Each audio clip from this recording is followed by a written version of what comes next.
Good day and welcome to the All About Us podcast. I'm your host, Carl Allen, the podcast where we explore the people, stories, and ideas that connect us to ourselves, to each other, and to what matters most. I'm your host. Today's guest brings science, compassion, and imagination together in a way that transforms how children experience healthcare. Dr. Jacqueline, known as Doc J.C., is a California based pediatric anesthesiologist and lifelong advocate for children's well being. The youngest of six in a loving family of second generation Jamaican Guatemalans. She has built her life and work around care, courage, and creativity. Her journey includes leadership roles at Yale's Children's Hospital, the Children's Hospital of Los Angeles, as well as global medical missions and outreach to undeserved communities across the United States. She's also the author of a bilingual children's book, Adventures with Doc J.C., The Unseen Planet and Their Adventurous Con Doc J.C., El Planete Novedoso. I'm not good with Spanish, so bear with me. Through her work, she helps young readers rediscover their rich superpowers, resilience, imagination, courage, and happiness, reminding them that they already have the strength to face fear with curiosity and confidence. Today, we will talk about her mission to empower children, the story behind her book, and how these rich superpowers, as she calls them, can inspire not just kids, but all of us. Doc JC, it's a pleasure having you here today. How are you doing today, Doc JC? Thank you. I'm doing very well. I'm so happy to be here. And yeah, let's get this started. Okay, let's talk about your early roots and inspiration. Dr. JC, can you share a little about your upbringing and how your Jamaican Guatemalan roots shape the person and doctor you've become? In a culture that was Spanish, the imagination of my grandparents and my parents to really blend the culture and keep us rooted in both was really fundamental. And we did that to reading. Reading was really important at home. So we were always mixing the two, navigating the two cultures. And I think reading expands your imagination and really is a magnificent tool that we have to keep and carry it through life. What inspired your path into medicine and eventually pediatric It anesthesiology was in one thing particular? road, but I have to say my grandfather from my mother's side, he always wanted to have a medical professional in his family. And somehow it landed on me. I knew from the very beginning when I went to medical school that I wanted to work with children. And I was really passionate about cardiology, that is the heart or the lungs, that is pulmonology. But just until the last rotation, I went to anesthesia. And that's when I saw how intense and how integral is the management that we do. And I realized that if I can combine pediatric and anesthesia, that was exactly what I wanted to do.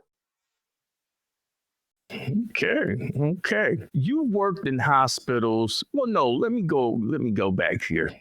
Yeah, I'm going to digress a bit. You're the That is youngest of correct. six children, correct?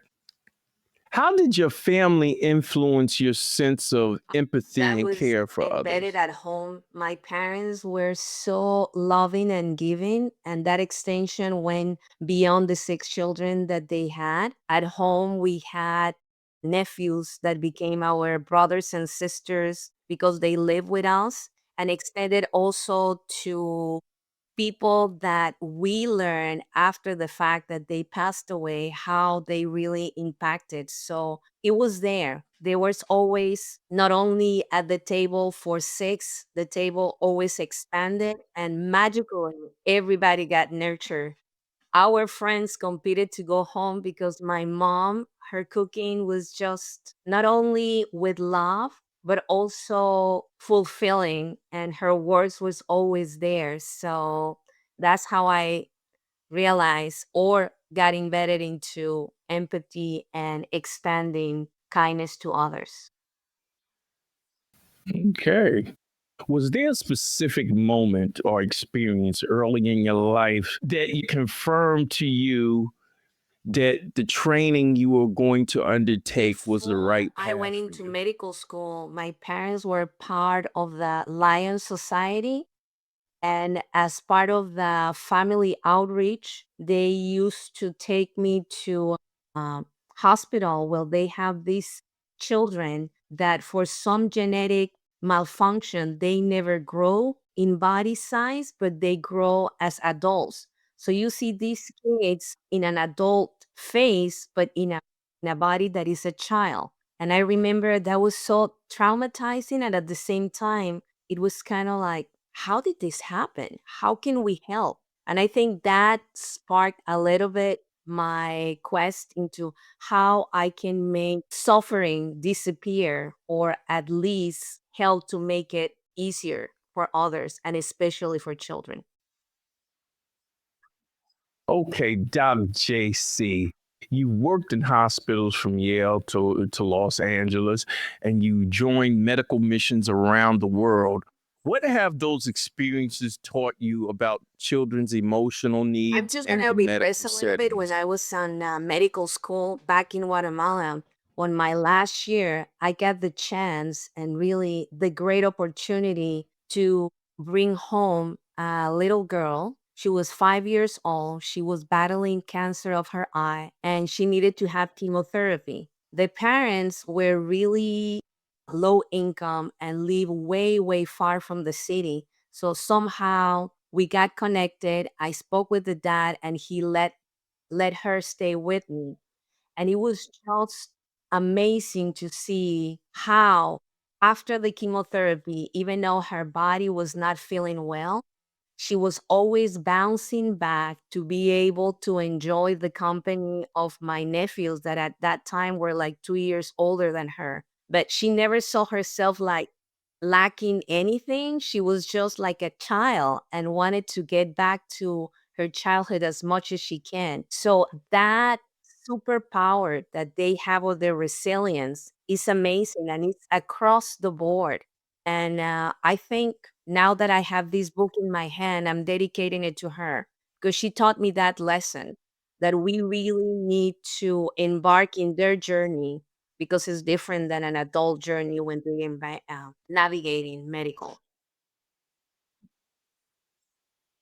What are some of the most common fears you see in children before surgery or treatment?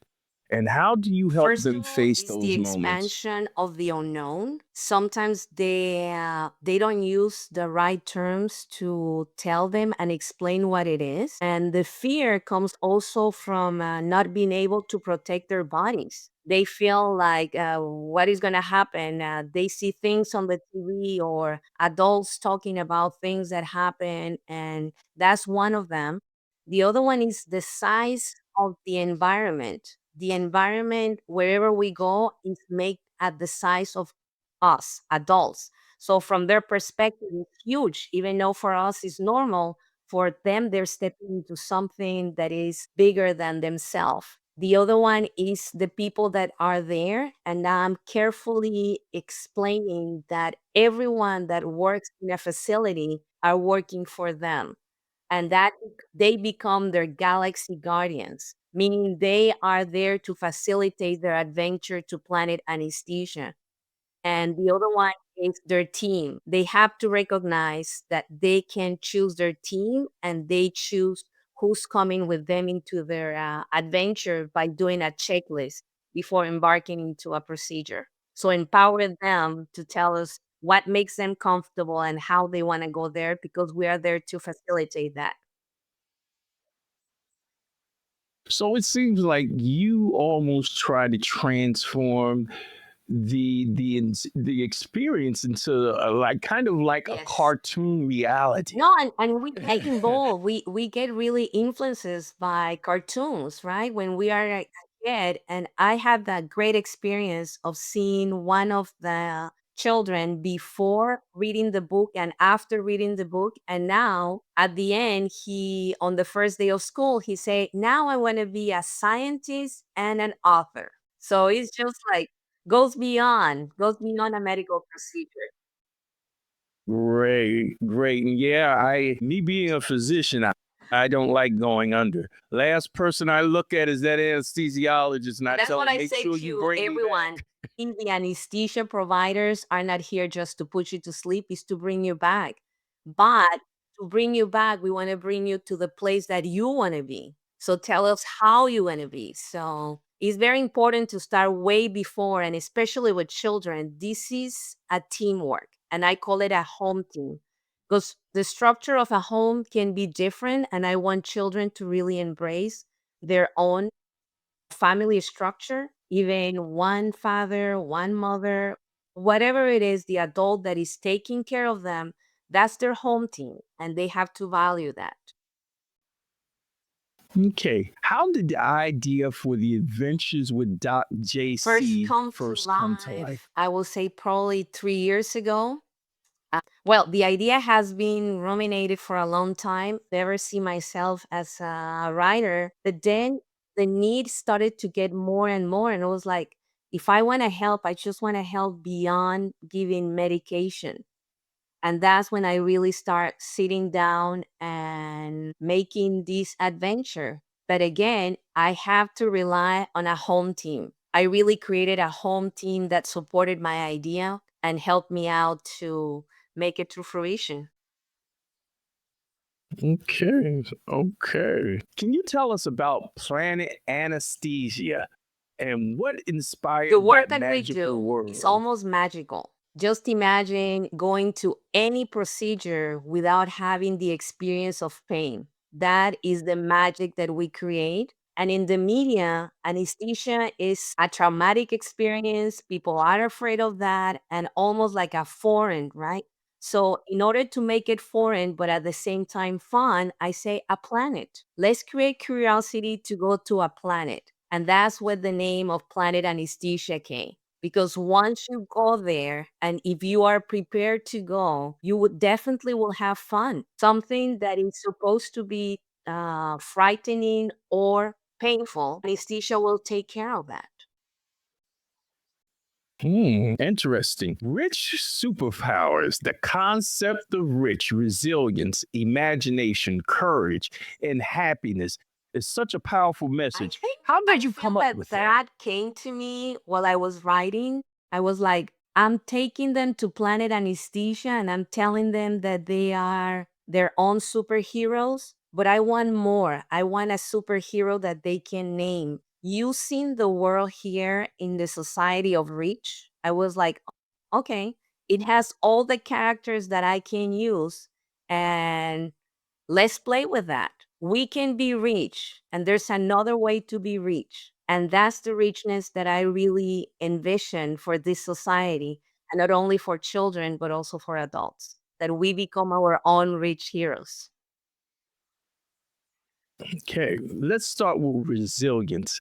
How do you teach children that resilience isn't about never being afraid, but about moving I forward don't in spite mention of the to them fear? the word fear. Instead, I invited them in the book to recognize their emotions and their feelings and how important it is for them to communicate those emotions and feelings that they have. And if they need help, we can help them better. So with that is giving them the tool that it's okay if I feel sad, it's okay if I am nervous at this moment. Those things, feelings, and emotions always change. But the most important is to know that you have something else that you can move on besides those feelings and emotions that you're feeling.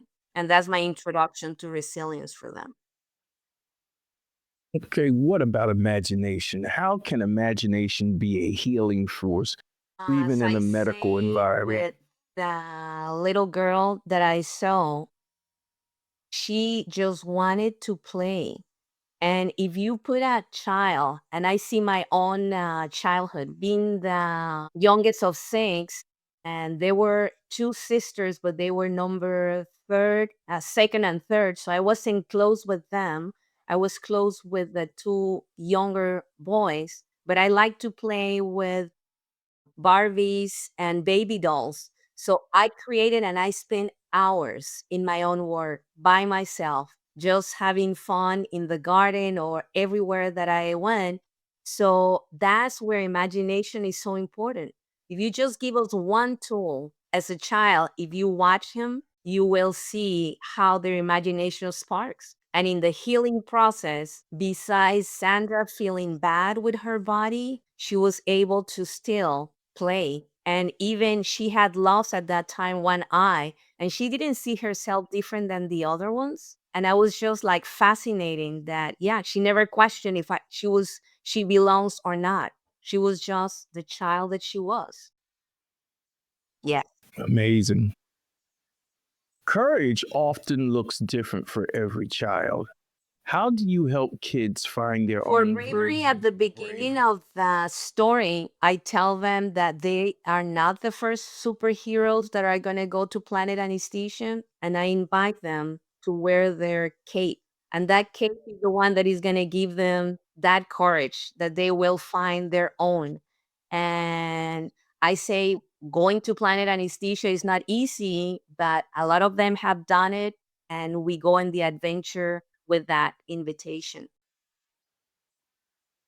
And finally, happiness. Why is joy such an important part of It's not recovery and only emotional at health? the cellular level, as we know as physicians, but it's also how you attract more support. If you are happy, you will attract more people that want to help you. You will find the help that you need. And especially, you're going to be in an energetic zone that is really impacted your well being and recovery in ways that you cannot imagine.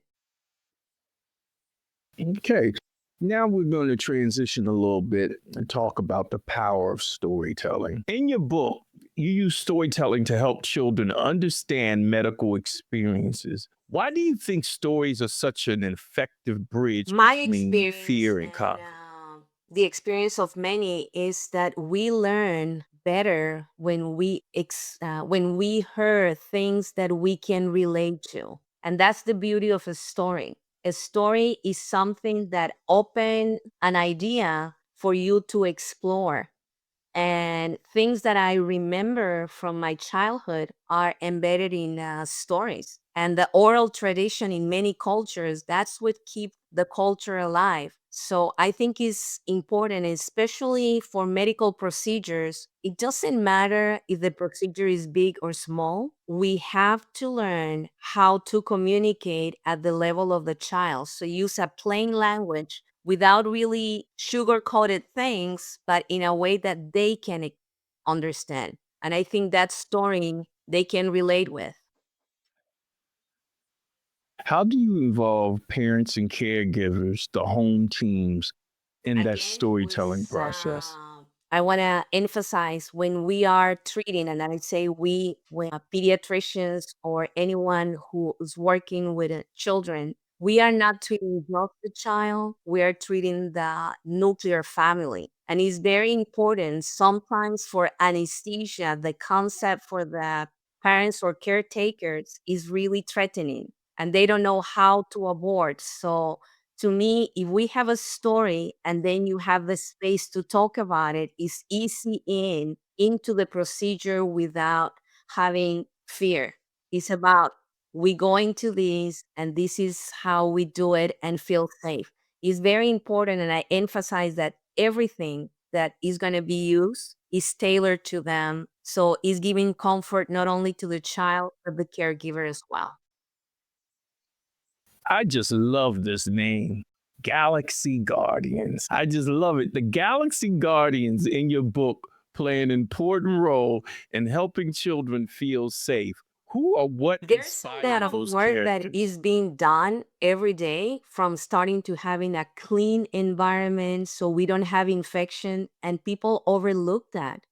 So everyone that works in the environment is part of the team. And I have to say, even us working in the environment sometimes don't recognize all those galaxy guardians that are facilitating. So I really want everyone to recognize how important it is to have the work of each individual to really come out with a great result. And I think COVID made it so easy for everyone to see it, but somehow we are forgetting that. So I was like, no, if we getting in a portal, everyone that is in a portal is as important as the one driving the anesthesia comment or whatever you want to call. Everyone has a job, and the job is to keep an adventure safe.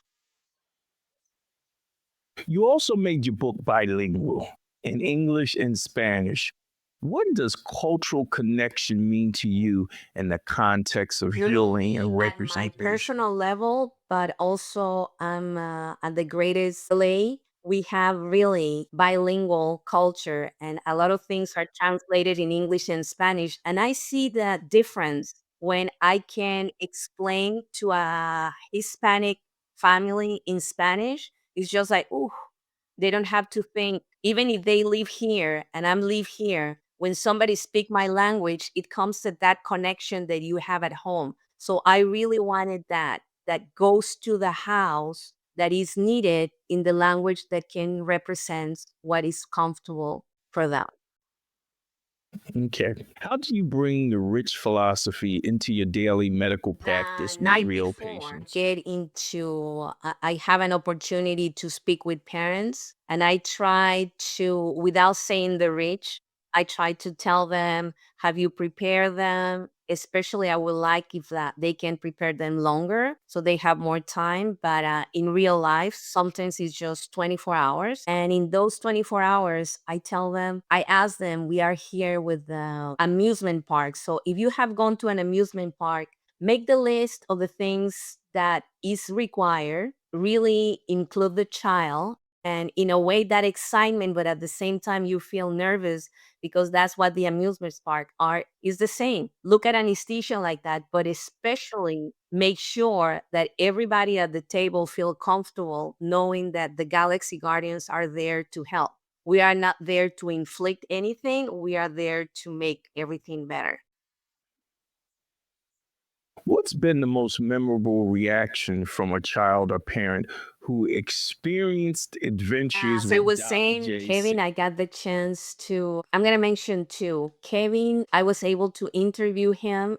And then after the role play, I say, Kevin has a little sister. I say, Kevin, do you want to interview your sister? And he say, yeah. And the first thing he asked is, the first time he read the book with me aloud, he couldn't even say anesthesia. And now he's a role playing, and he say to his sister, the first question is, Chloe, do you want to be an anesthesiologist? I was just like giggle, giggle, giggle, giggle. And there are many, but most recently I went to anesthesia conference. And in that conference, we were able to interact with one of the representatives of a company, and she was explaining how traumatic was the experience for her daughter. And she was amazed by the book, and she said, I'm going to give it a try.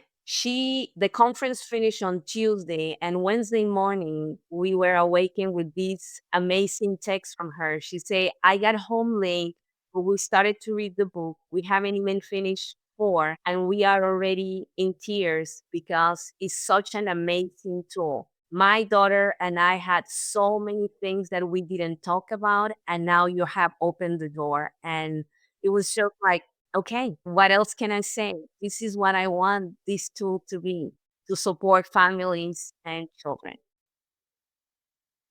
How do you train or inspire your medical colleagues to bring more empathy and imagination into One of the their own things that care for I children? always say to everyone is, please treat them as the child that is there. Engage with what they have and don't make it a script. Just because it's a child or it's a pediatric, especially when we say, pediatric patient is coming. No, no, no. Is somebody that a 5-year old in one day can be the other 5-year old totally different. So the way to engage is look around and see the dynamic when you see them. If they bring a toy, ask about the toy first, because that means a connection that can gives you access to know that you've seen beyond the equipment and everything that we have surrounding them.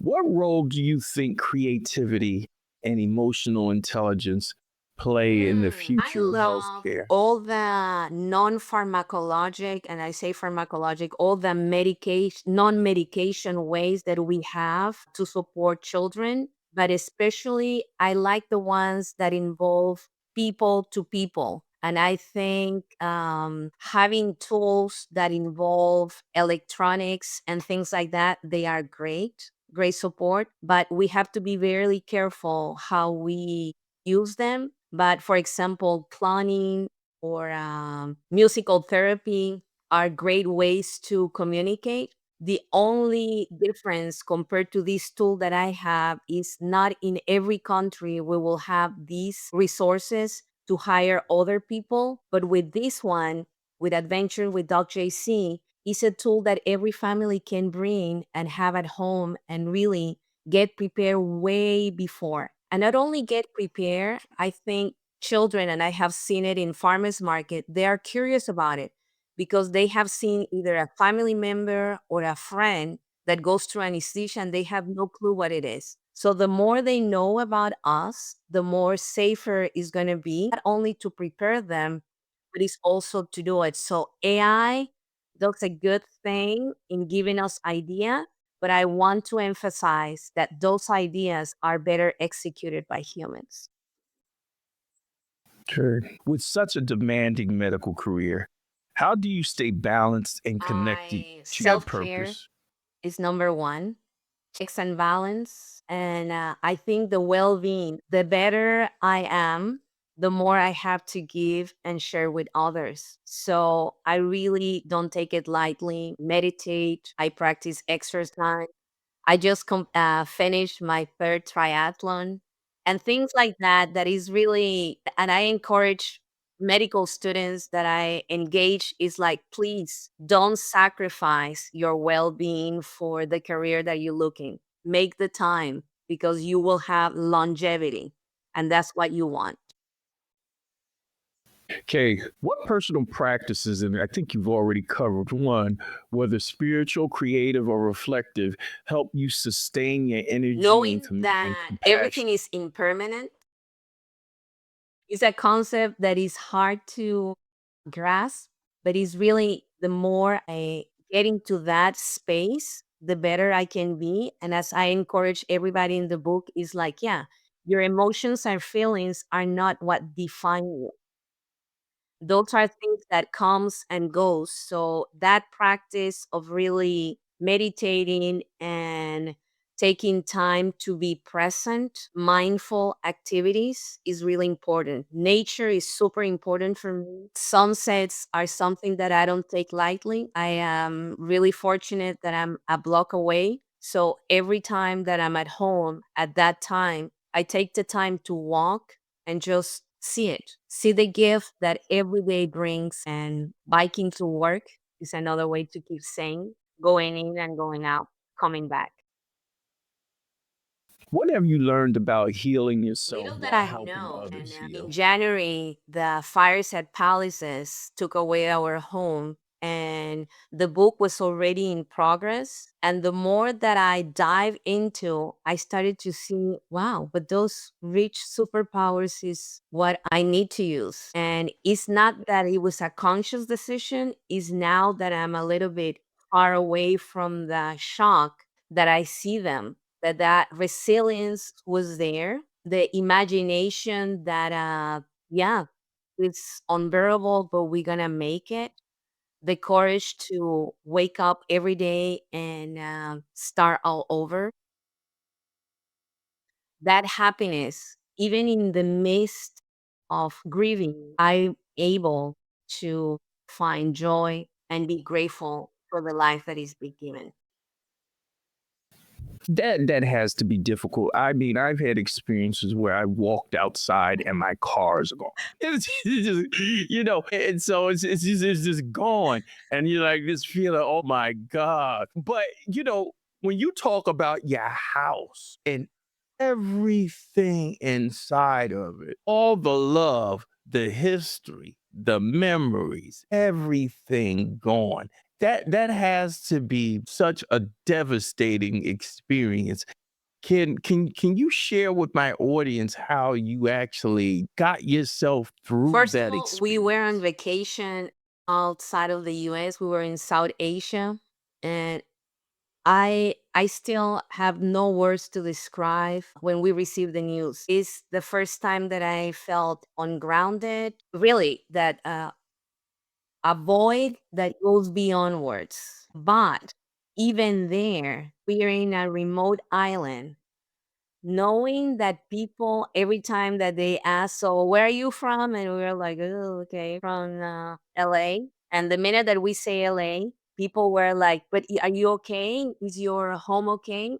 And just everybody knew, and not only everybody knew, when they asked because they were concerned. They were really grieving with you. And I think that connection really gave us the okay, we are not alone. We are not alone. We decided not to come right away because there's nothing to come back. And we just stay there. And really, South Asia was a place that starting during the shock gave us that support from strangers that just came with a way to say like, oh, I'm really deeply sorry. It was just like, yeah, I think that connection, that empathy from others was amazing. And family, friends, strangers in the city, LA, the government, all the support that you never imagine and you don't even know what to ask for. But of the biggest lessons is we enjoyed our home.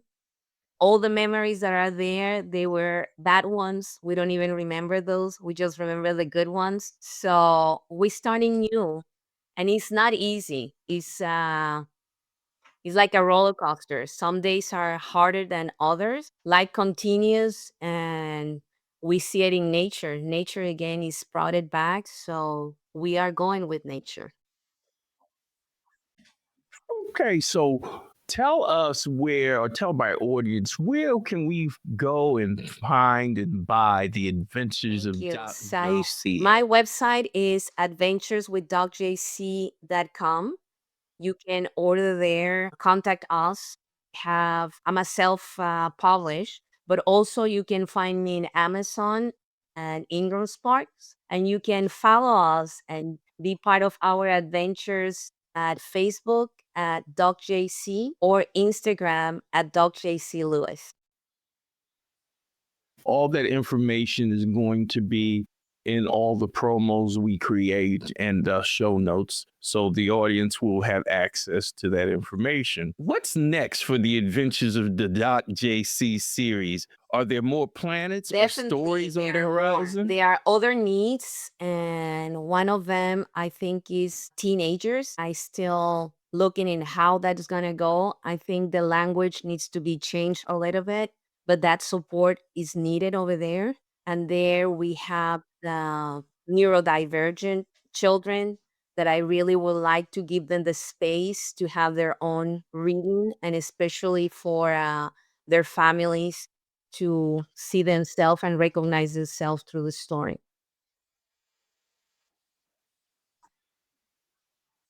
How would you like to see the rich message expand, maybe beyond hospitals into And that's classrooms or that's the communities? message beyond the book. I want rich communities, and that's a project that I am really excited about it. I want to bring it not only for children but starting in medical school. I would like to have my physicians to be rich superheroes that facing everything with what we have, those superpowers of really no matter what it is, how hard it is, if we really combine those rich superpowers, we can make it easier for everyone.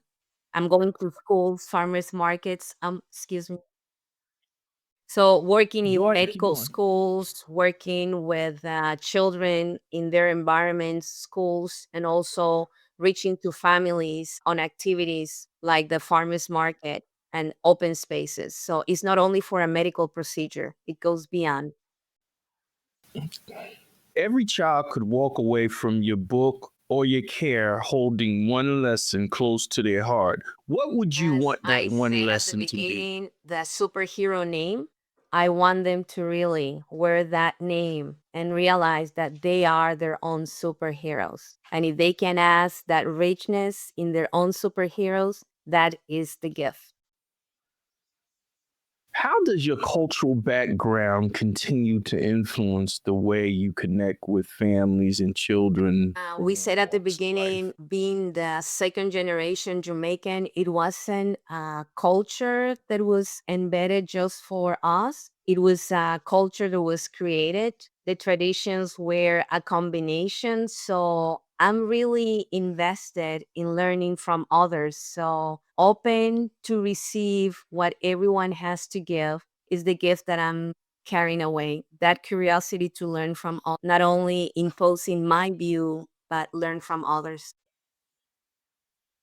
Okay, now we're going into that part of the show called flip mode, where you get to ask me three questions. What are the three First one questions you like is to ask knowing your me? background, and I am so interested in self care. If you can tell us a little bit, how did you decided to move away from the practice of nuclear medicine to where you are right now?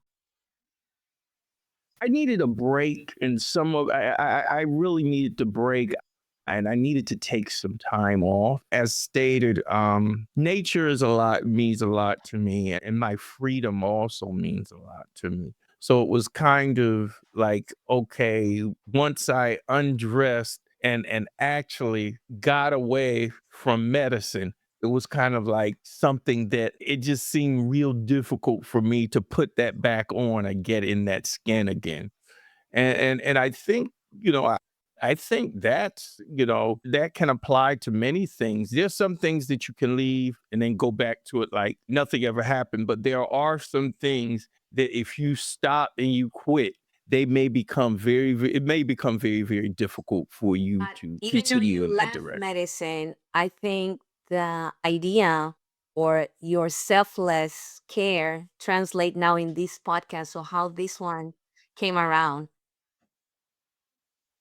Well, yeah, but see, there was an intermediary in between there because I left traditional medicine and then I was started Mm. studying TCM. So I wanted to go into traditional Chinese medicine, but I couldn't find a good school. And so eventually what I did was got into a program to become a medicinal herbalist. So I'm still in that process. I'm about three quarters of the way finished with that. So medicine is still a big part of me, but I think the transition for me was going from pills and instruments to natural remedies. That's been a love for me. When I was in medical school, I was actually a PhD, MD PhD, and my PhD was in phytochemistry. So I was testing tropical and underwater plants for biologically active, Mm. precursors and metabolites. So I just started really, really just gravitating towards healing healing with plants and herbs, and that became my new love. So that's kind of what made it difficult to transition back Makes to sense. traditional Perfectly medicine. makes sense. And I love the fact that uh, s- learning is something for life, right? We don't stop learning. We can always learn. And my last but not least question is, with this amazing podcast, what is your vision for the world? Your gift to the world.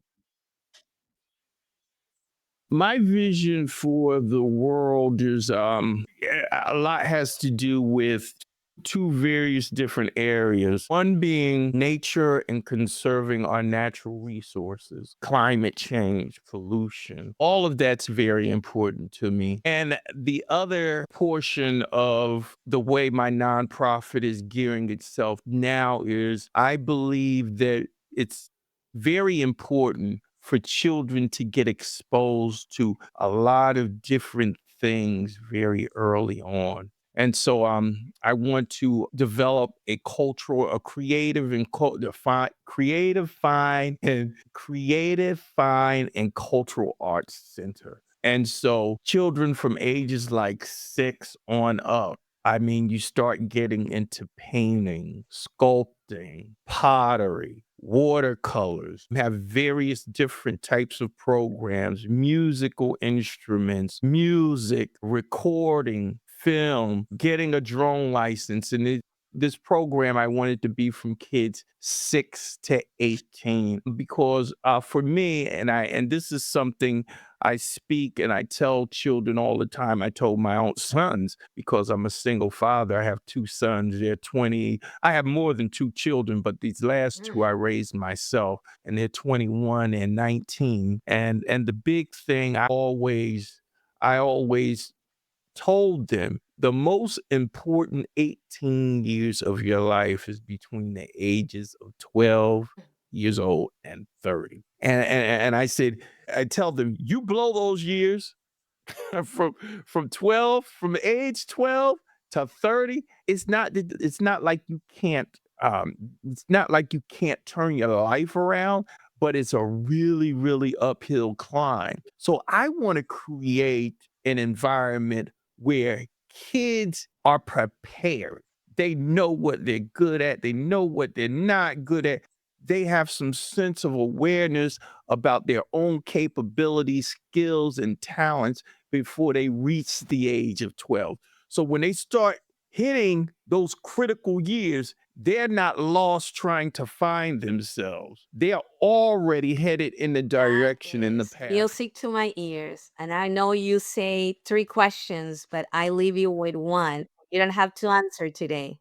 But I think the Rich Superpower program for children will be something that I would love to collaborate and keep a conversation going about that.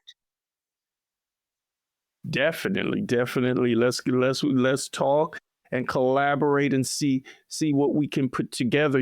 From a creative, cultural, and fine arts center, bringing that rich process into that. Yeah, I think that's the that will be superpower great. that will carry them. And here we go. That's the society that we want. Rich society of superheroes. Right. Well, Doc J.C, thank you for sharing your heart and your mission with us. Your work reminds us that courage and imagination aren't just for children, they're the tools we all need to face the unknown with hope and inspiration. For our listeners, you can find Adventures with Doc J.C and more about her rich philosophy through the links in the episode notes. This has been the All About Us podcast, the podcast that celebrates the stories that connect us across cultures, generations, and galaxies of imagination. Until next time, stay curious, stay compassionate, and stay inspired. Thank you. Have a great day.